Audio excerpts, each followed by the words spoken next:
Okay, I think we're live. Hi, Nischala. Hi everyone, namaste. Namaste. So, Nishala, I'm going to ask you some questions. I'm going to type them in as well so that you can see, because I know this isn't a great connection today. And we'll keep it short. So, firstly, thank you so much Yeah, for agreeing to chat to us today. It's so it's my lovely. joy. I can't wait to meet you all soon in person. Us too, us too. Okay, the first question, Nishala, and I'm going to try and multitask and type at the same time, is really just to ask, what is yoga to you? Ah, that's a great question, and not a short answer necessarily, but I'll try to make it succinct. And I think I have to start by saying that it seems to have changed. Yoga seems to be different for different people, but we were just speaking about this in a course I was teaching yesterday, and yoga is really, it's a total lifestyle. It's an embracing of everything we do. And the practices help us remember who we are through the day. And that's the purpose of the practices. But yoga is so much more than just reducing it to one or two practices. It's a total lifestyle. And I think it helps make us a better human being as well as remembering our spiritual nature. And then we remember everybody else's spiritual nature too.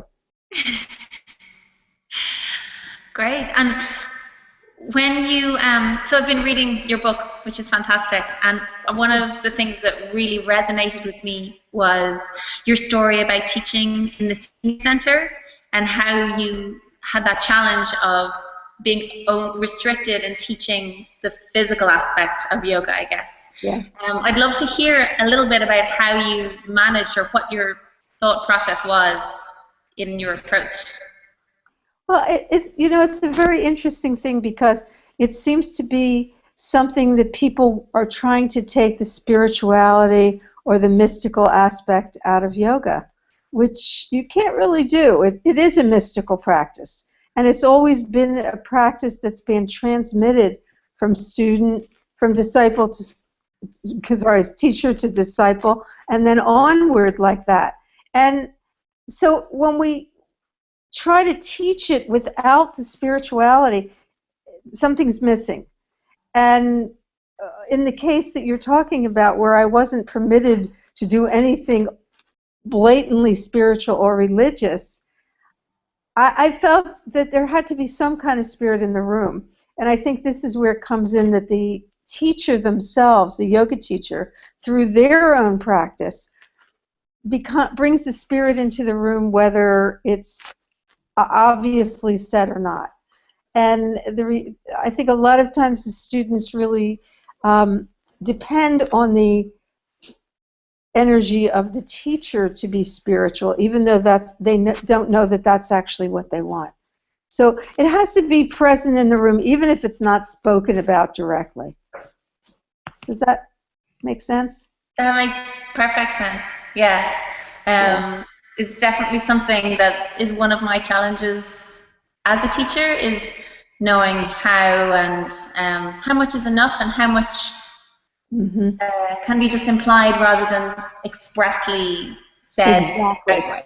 Yeah, well, one of the things that I like to talk about is the idea that if it was a buffet dinner and someone came into your home and they just took a little bit of string bean, a little bit of spinach, a little bit of this, you you wouldn't be offended because you say, well, that's why it's put out there like that. They can just take it. And then suddenly the green bean dish is empty, and someone says, oh, is there more? So then you bring them more. And I think it's a little like that with yoga teaching. You know, you put it all out there, and then if they want more, they ask for more. That's a But great way. yeah, yeah. I don't believe in giving people spiritual indigestion. You That's know what I funny. mean by It's that, funny that you right? come back to Yeah, food. Food is such a great way of yeah, explaining things. So many things.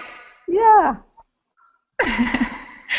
And Nischala, what brought you to teaching in the first place? What inspires you as a teacher?